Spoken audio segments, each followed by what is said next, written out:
समरूपता के बारे में अध्ययन कर रहे थे। अभी तक हमने प्रमेय 11.11 और 11.12 तक कंप्लीट कर लिया था। आज हमने कह सकते हैं कि प्रमेय का जो 11 प्रश्नों जो भी प्रमेय थी आज उसका लास्ट है।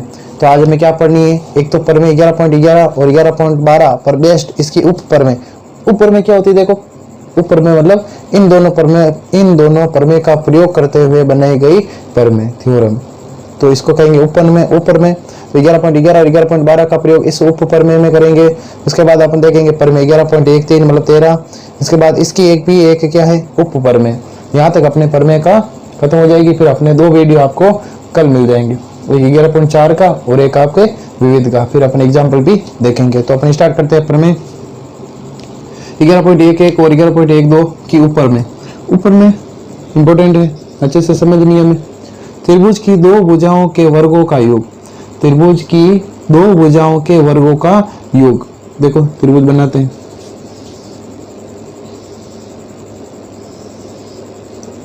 ए बी सी। त्रिभुज की 2 भुजाओं का वर्गों का योग अपन ले लेते हैं, जैसे A B square plus A C square. वर्गों का योग तीसरी भुजा के मध्य बिंदु को मिलाने वाली माध्य का। तीसरी भुजा यही बची, इसका मध्य बिंदु मान लेते कौन सा है, डी है। इसका हमने मध्य बिंदु मान लिया कौन सा है, डी है। मध्य बिंदु को मिलाने वाली माध्य का, तीसरी भुजा के मध्य बिंदु को मिलाने वाली माध्यिका के वर्ग। माध्यिका का क्या है, वर्ग। माध्यिका के वर्ग और तीसरी भुजा के आधे के, तीसरी भुजा का आधा मतलब क्या कह सकते हैं भाई, BC/2 के वर्ग के योग। वर्ग के योग के दुगुने के बराबर है। देखो स्टेटमेंट अच्छे से समझना है। स्टेटमेंट समझ लिया तो आधा से ज्यादा अपना काम यहीं पे हो गया। अगर स्टेटमेंट समझा हुआ है और प्रमेय 11.11 और 11.12 आपको अच्छे से पढ़ी हुई है, अच्छे से समझ में आई हुई है, तो आप आराम से कर पाओगे। देखो त्रिभुज की 2 भुजाओं का योग, तीसरी भुजा के मध्य बिंदु को मिलाने वाली माध्यिका के वर्ग तथा तीसरी भुजा के आधे के वर्ग वो के योग मतलब दोनों का योग के दुगुने के क्या है, बराबर। एक और आप ही समझो, दोनों भुजाओं का योग, माध्यिका के वर्ग और तीसरी भुजा के आधे के वर्ग के योग के कितना, के दुगुने के बराबर है। या फिर आप इसको ऐसे भी लिख सकते थे, A B square plus A C square बराबर 2AD स्क्वायर और BC आधा, BC का आधा देखो ये और ये पार्ट दोनों बराबर है। इधर वाला पार्ट भी आप इसको लिख सकते थे, BC की जगह क्या लिख सकता हूँ मैं, BD स्क्वायर। तो भी आपके ये भी आपको सिद्ध करने के लिए पूछ सकते हैं, तो इनमें ये घबराना नहीं है। और ये एक ही चीज है ना कि BC का आधा BD है और या फिर आपके DC है। चलो हम आगे सॉल्व करते हैं। सबसे पहले इसमें क्या लिखेंगे अपन, दिया है हम आप क्या लिखोगे, त्रिभुज ABC दिया हुआ है आपको और त्रिभुज ABC में DBC का क्या है, मध्य बिंदु है। या फिर आप लिख सकते हो AD क्या है भाई, माध्य का है। AD क्या है, माध्य का है। AD क्या है, माध्य का है। सिद्ध करना है या आपको क्या करना है भाई, या आपको क्या करना है, सिद्ध करना है। लिख दिया मैंने ना, ओ या लिख सकते हो। इसमें क्या करेंगे हम, छोटी सी एक रचना करेंगे और कुछ भी नहीं करेंगे। ये इसकी अपन निकाल देते हैं, इसमें से एक ये लंब है इसका, इसको ABCD आ गया, इसको नाम दे देते अपन E। अब कुछ भी नहीं करना है, बहुत सिंपल सा है। पर में 11.11 और 11.12 का हमें क्या करना है, प्रयोग करने का। अधिक कोण वाली और एक न्यून कोण वाली। अधिक कोण को ध्यान से देखें तो ये आपके वैसे यहाँ थोड़ा तिरछा बना हुआ है, इसको ऐसे अंदर की ओर बना लेते। चलो ये यहाँ पे आ गया आपका D और इसको अपन ऐसे एकदम परपेंडिकुलर बना लेते। ये लो 90 डिग्री, यहाँ E था। अब ध्यान से इधर ये 90 है, ये 90 है, तो ये 90 हो नहीं सकता क्योंकि 90 से कम ही होगा। क्योंकि देखो रेखाएं आपस में क्या कर रही है, काट रही है। अगर 90 होता तो ये एकदम परपेंडिकुलर मतलब कह सकते हैं पैरेलल लाइंस होती, समांतर रेखाएं होती, लेकिन समांतर रेखा नहीं है। यहाँ 90 डिग्री से कम है, यहाँ 90 डिग्री से क्या है, कम है। इसका मतलब यहाँ 90 डिग्री से क्या है, ज्यादा है। देखो ध्यान से देखिए, ये जो आपका इधर वाला जो आपका डी एंगल दिख रहा है, ध्यान से देखो डी एंगल वो क्या है, अधिक कोण है। तो अपन कह सकते हैं त्रिभुज ABD में प्रमेय 11.11 से प्रमेय 11.11 का प्रयोग इसमें कर सकते हो, क्योंकि कैसा त्रिभुज है, अधिक कोण त्रिभुज है। अधिक कोण त्रिभुज है। अधिक कोण क्या होता है, 90 डिग्री से बड़ा 180 से छोटा। क्या कर सकते हो, क्या थी वो प्रमेय, उसमें यहाँ था आपके AC था, यहाँ पे आपका कौन सा है, AB का स्क्वायर। AB स्क्वायर क्या था, AB का स्क्वायर दोनों भुजाओं के वर्गों के योग। दोनों भुजाएं कौन सी, ए डी का स्क्वायर प्लस क्या था, बी डी का स्क्वायर प्लस 2 और क्या था, जो एक तो पहली भुजा का और जो दूसरी भुजा से प्रक्षेप है, मतलब बी डी और D, B D into D E, ये आपको दे देते इसको समीकरण नंबर 1। इसी प्रकार त्रिभुज कौन सा भाई, इस बार देखो ध्यान से, अपन कह सकते हैं ए डी सी में प्रमेय 11.12 से 11.12 किसके लिए थी भाई, न्यून कोण त्रिभुज के लिए। इसमें सारे कोण कैसे 90 डिग्री से छोटे, ये 90 हो गया, इससे छोटा हो गया, तीनों कोण कैसे न्यून कोण है। लगाओ, इसमें क्या बनेगा देखो, ए सी का स्क्वायर क्या बनेगा, ए सी का स्क्वायर, इधर से दोनों भुजाएं ए डी का स्क्वायर, इधर कौन सा हो जाएगा आपके डी सी का स्क्वायर, वैसे देखो ए सी का स्क्वायर। सिंपल सी बात बताओ, पर में 11.12 आपको आनी चाहिए, अगर आपको आती है तो आप आराम से इसको लगा लोगे, और अगर आपको 11.11 और 11.12 नहीं पड़ी हुई तो आपसे नहीं होगा। तो देखो, एक भुजा का वर्ग अन्य दोनों भुजाओं के वर्गों के योग, अन्य दोनों भुजाओं के वर्गों के योग, तथा इसमें से क्या घटाना है, 2, आपको घटाना क्या, डी सी और डी, मतलब आपको क्या लाना था, आपको याद होगा पर में 11.12 में हम इसी यहाँ से यहाँ वाली जो भुजा थी वो लेके आनी थी, क्या था हमने, डी सी माइनस आपके D, D C minus D E, बस यहाँ तक अगर आपने कर लिया तो आपके हो गया D C into D, D C into D. अब क्या करना है, इस समीकरण 2 को ध्यान से देखो, यहाँ पे आपको जो डी सी दिख रही है, ये डी सी किसके बराबर है, बी डी के बराबर है, क्यों हम यहाँ पे क्या लेके आ रहे हैं, बी डी लेके आ रहे हैं, ये देखो बी डी लानी, डी सी किसके बराबर है, बी डी के बराबर, बराबर क्यों है, क्योंकि डी इस बी सी का क्या था, मध्य बिंदु, ये देखो ये हमें क्या है दिया है। तो सिंपल से आप क्या कर सकते हो, ए सी स्क्वायर बराबर ए डी स्क्वायर प्लस इसकी जगह क्या लिख सकते हो भाई, बी डी स्क्वायर और आपके -2 क्या हो जाता, B C into D E, ये डी सी किसके बराबर है, बी डी के, ये डी सी किसके बराबर है, बी डी के बराबर है। इसको समीकरण नंबर दे दिया 3।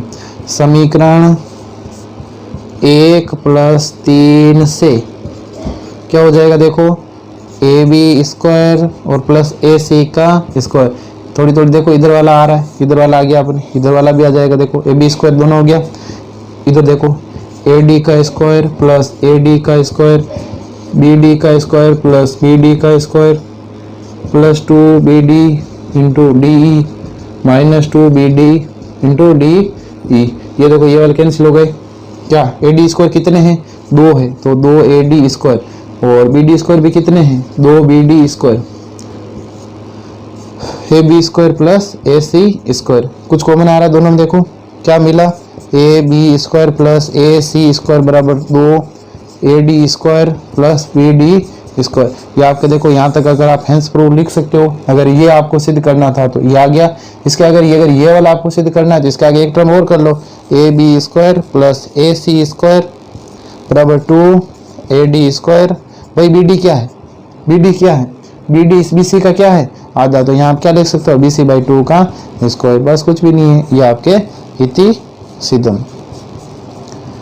क्या किया, अच्छा सा डायग्राम बनाया, पर में 11.11 11.12 का अच्छे से हमने प्रयोग किया, अधिक कोण और न्यून कोण वाली, अगर आपको अच्छे से नहीं समझ में आई हो तो इनको वापस आप देखो अच्छे से, इनको अच्छे से सोल्व करो, और यहाँ पे ये आप दोनों अप्लाई करने के बाद समीकरण को मैंने ऐड कर दिया, उसके बाद जो हमें चाहिए तो वो हमें मिल गया। तो मेरे हिसाब से ये आपको समझ में आ गई होगी। तो ऊपर में हमें कंप्लीट हो गई, आप पर में 11.13 के बारे में चर्चा कर लेते हैं।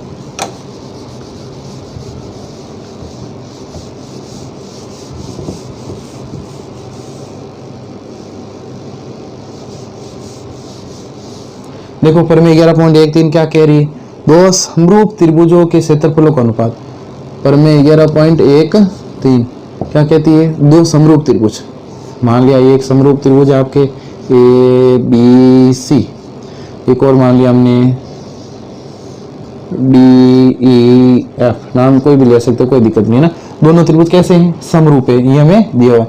दो समरूप त्रिभुजों के क्षेत्रफलों का अनुपात, इनके क्षेत्रफल के अनुपात इनकी संगत ऊंचाइयों के वो समरूप त्रिभुजों के क्षेत्रफल अनुपात उनकी संगत भुजाओं के वर्गों के अनुपात के समान होता है। देखो क्या होता है, सबसे पहले देखो समझते हैं इनको अच्छे से।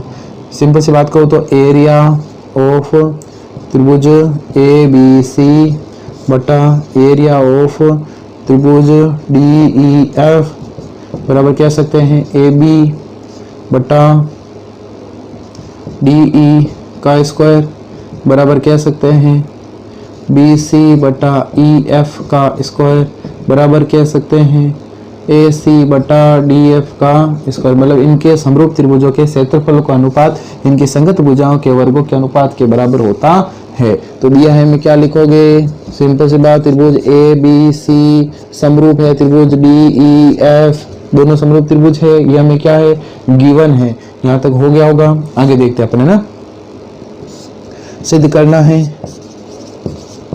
सिद्ध करना है, ये लिख लिया सिद्ध करना है हमें। फिर क्या आ जाएगी आगे रचना, रचना बहुत ही सिंपल सी रचना में इसमें कुछ भी नहीं है, त्रिभुज है, क्या फॉर्मूला होता है 1/2 आधार इंटू ऊंचाई।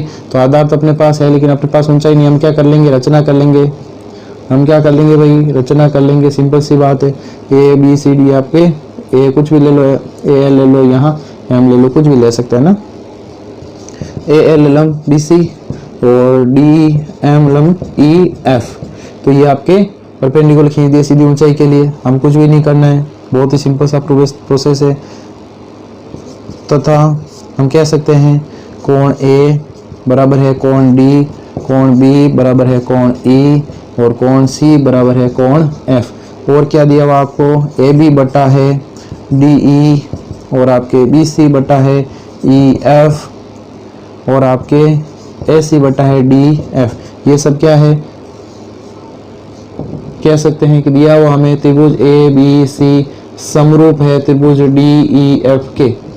सिंपल सा हो गया होगा, ये तो समरूप है, अगर समरूप है तो इनके कोण बराबर होते हैं और संगत भुजाएं कैसी होती है समानुपाती होती है। अब कुछ भी नहीं करना हमें, बस इन छोटे वाले दो त्रिभुजों को हमें यूज में लेना ताकि हमें ऊंचाई काम में आ जाए। तो त्रिभुज ABL व त्रिभुज DEM से दो चीज बराबर बतानी है आपको ताकि ये दोनों कैसे हो जाए समरूप हो जाए।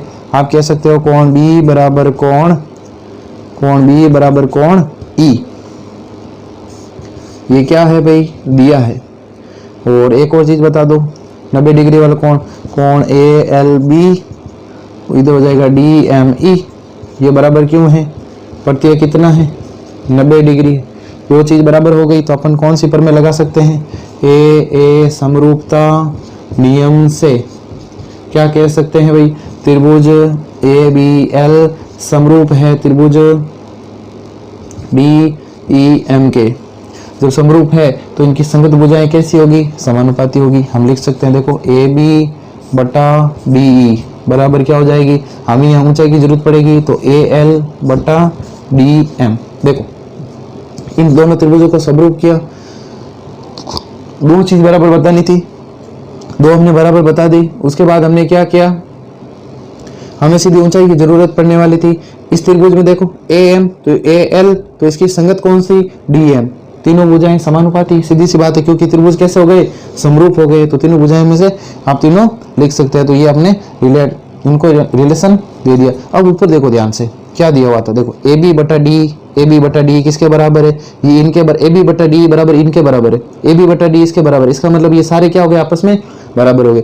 AB बटा D किसके बराबर है BC बटा EF के AC बटा DM और यहीं पर AB बटा D किसके बराबर है AL बटा DM। तो इसका मतलब कह सकते हैं कि यही AB बटा DE इन सब के क्या बराबर है, तो सारे आपस में कैसे बराबर, तो अपन कह सकते हैं BC बटा EF AC बटा EF।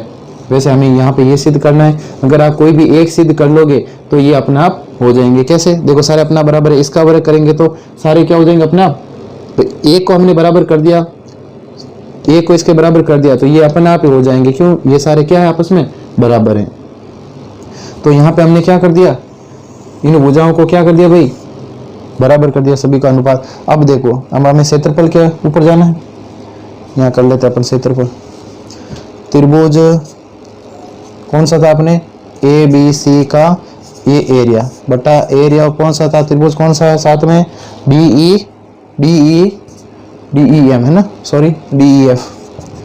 क्या होता है 1/2 आधार इंटू ऊंचाई, 1/2 आधार इंटू ऊंचाई, 1/2 आधार इंटू ऊंचाई, इसका भी 1/2 आधार इंटू ऊंचाई, 1/2 आधार। देखो ABC का आधार कितना है, ABC का आधार BC ऊंचाई किसकी कितनी, A L. D E F के बारे में देखो, 1/2 आधार कितना, ई एफ, ऊंचाई कितनी, डी एम, कितनी, डी एम। 1/2 से 1/2 क्या मिला आपको, बी सी बटा ई एफ, किधर मिला, ए एल बटा डी एम। यहाँ देखो बी सी बटा ई एफ, या तीनों में से कोई भी ला सकते थे, जैसे मैं ये लेकर आए बी सी बटा ई एफ तो आया, लेकिन मुझे स्क्वायर चाहिए था। ए एल बटा डी एम किसके बराबर है, ए एल बटा डी एम इनके बराबर है। देखो हमें क्या चाहिए, बी सी बटा ई एफ है कि नहीं, देखो बराबर आपस में, तो आप इस ए एल बटा डी एम की जगह क्या लिख सकते हो, बी सी बटा ई एफ, ये लिख दिया मैंने, बी सी बटा ई एफ।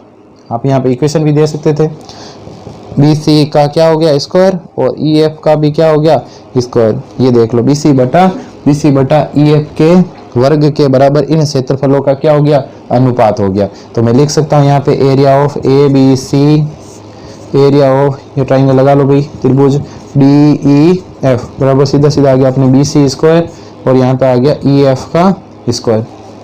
यहाँ लिख सकते हो इसी प्रकार आप लिख सकते हो, क्या लिख सकते हो, एरिया ऑफ त्रिभुज ए बी सी और यहाँ पे हो गया area of D E F बराबर में क्या आ जाएगा आपके, ये तो हमने निकाल ही लिया, बी सी स्क्वायर और ई एफ का स्क्वायर बराबर में आप आराम से ये लिख सकते हो, क्योंकि देखो बी सी बटा ई एफ किसके बराबर है, इसके बराबर है। यहाँ अगर आप तीनों का वर्ग करते हो तो तीनों क्या आपस में बराबर है, तो इसका देखो वर्ग हो गया, तो अपन कह सकते हैं यहाँ पे बी सी बटा ई एफ किसके बराबर है, ये अपने ए सी बटा डी एफ और किसके बराबर है, ए बी बटा डी। वैसे आप यहाँ तक लिख के छोड़ो तो अभी आपका बिल्कुल सही है, समझ में आ गया होगा। देखो क्या था, त्रिभुज ए बी सी था, एक त्रिभुज था डी ई एफ, दोनों त्रिभुज समरूप थे तो कोण सारे बराबर है, कोण बराबर है, इनकी भुजाएं समानुपाती है। कुछ भी नहीं करना था, हमें एक ऊंचाई चाहिए थी क्षेत्रफल के लिए, तो हमने एक त्रिभुज ये लिया, दो चीजें बराबर बताई, दोनों त्रिभुजों को क्या किया हमने, समरूप सिद्ध किया। समरूप करते हुए भुजाएं कैसी हो गई भाई, समानुपाती, तो सारी भुजाएं समानुपाती हमने लिख दी।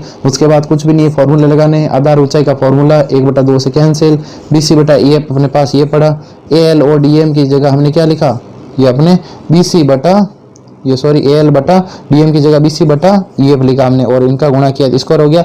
ये देखो संगत भुजाओं के वर्ग के अनुपात के बराबर है कि नहीं, इनका क्षेत्रफल बिल्कुल बराबर है, ये आपको करना है। मेरे हिसाब से आपको समझ में आ गया होगा। और यहाँ तक अगर आपको समझ नहीं आया तो एक ही तरीका, वीडियो को रिवाइंड करो और वापस अच्छे से एक बार और समझो। एक चीज़ और, अगर आपको लग रहा है भाई थोड़ी स्पीड ज़्यादा है तो आप वीडियो में क्या कर सकते हो, वीडियो की जो स्पीड है, जो वीडियो की गति है, उसको आप क्या कर सकते हो, कम कर सकते हो। अपन लास्ट छोटी सी 2 मिनट की अपने एक और है ऊपर में, उसको अच्छे से समझते हैं।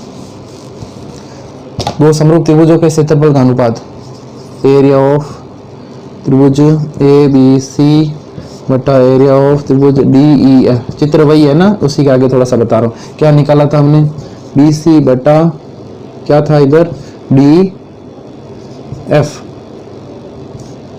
का स्क्वायर, बी सी बटा डी एफ का स्क्वायर। क्या था यहाँ पे, हम एक और त्रिभुज बना लेते हैं। ये था ए बी सी और ये आपका था कौन सा, डी ई एफ, ये था अपने ए एल और ये क्या था, डी एम। अगर वो त्रिभुज नहीं है तो दूसरे, तो भी कोई फर्क नहीं पड़ेगा, नाम आप चेंज कर सकते हो, क्योंकि अलग से थ्योरम है, हमें केवल उसका प्रयोग करना है। हम यहाँ सीधे लिख सकते हैं परमेय 11.13 से क्या होता है, त्रिभुज area of ABC, area of D F, B C बटा ई एफ का स्क्वायर होता है, बिल्कुल होता है। और क्या होता है, हमने निकाला था ए एल बटा डी एम का क्या होता है, स्क्वायर। और याद करो हमने क्या निकाला था स्टार्टिंग में, क्या था, त्रिभुज A B C, area of त्रिभुज डी ई एफ क्या निकाला था, बी सी बटा E F into A L बटा डी एम। याद करो निकाला था ये हमने, इस ए एल डी एम की जगह हमने क्या लिखा था भाई, बी सी बटा ई एफ लिखा था, फिर ये इसका क्या बना था, स्क्वायर बना था। अब ध्यान से देखना है, ए एल बटा डी एम किसके बराबर था, हम निकाल चुके हैं। ए एल बटा डी एम बराबर क्या था, ए बी बटा डी ई। इसके अलावा और क्या था, ए सी बटा डी एफ, और क्या था भाई, बी सी बटा ये अपने ई एफ, बी सी बटा ई एफ, ये अपने था, ये हम बराबर कर चुके थे पहले ही। अब हमें निकालना है क्या, देखो दो समरूप त्रिभुजों के क्षेत्रफलों का अनुपात, दो समरूप त्रिभुजों के क्षेत्रफलों का अनुपात इनकी संगत ऊंचाइयों के, इनकी जो संगत ऊंचाइयां हैं उनके वर्गों के अनुपात, उनके वर्गों के अनुपात के समान होता है। मतलब इस बार हमें भुजा, संगत भुजाओं का अनुपात या संगत भुजाओं के वर्ग के बराबर नहीं लाना है, हमें क्या करना है, हमें इनकी सीधी ऊंचाइयों का वर्ग लेके आना है। तो बी सी बटा ई एफ किसके बराबर था, ये देखो किसके बराबर है, मतलब बी सी, उस समय क्या किया था, इसकी जगह हमने लिखा था बी सी बटा ई एफ, तब इसका स्कोर हो गया था। इस बार क्या करेंगे, इस बी सी बटा ई एफ की जगह हम क्या लिखेंगे, ए एल बटा डी एम, ये देखो ए एल बटा डी एम क्या हो गया, ए एल बटा डी एम का क्या हो गया, स्क्वायर हो गया। ये देखो दो समरूप त्रिभुजों के क्षेत्रफल का अनुपात इनकी संगत ऊंचाइयों के वर्गों के क्या होता है, अनुपात के बराबर होता है। तो आप सिंपल सा हो गया, आप समझ में आ गया होगा। बार बार इनको लगातार करते रहे, पर मैं अपनी 11 प्रश्न जो समरूपता थी इसकी सारी थ्योरम सब कंप्लीट है। ऊपर में जो 1 2 थी वो भी करवा दी, इसके अलावा अपने जो 11.4 है और विविध है जो भी फटाफट करवा देंगे। पर में 11.11 और 11.12 को अच्छे से करना है और बिना देखे करना और अपने ग्रुप में सेंड करना है। ये आपका क्या है, आज का काम है। लगातार आप काम कर रहे हो, अच्छी बात है, मेहनत कर रहे हो तो आपको इसका परिणाम भी मिलेगा।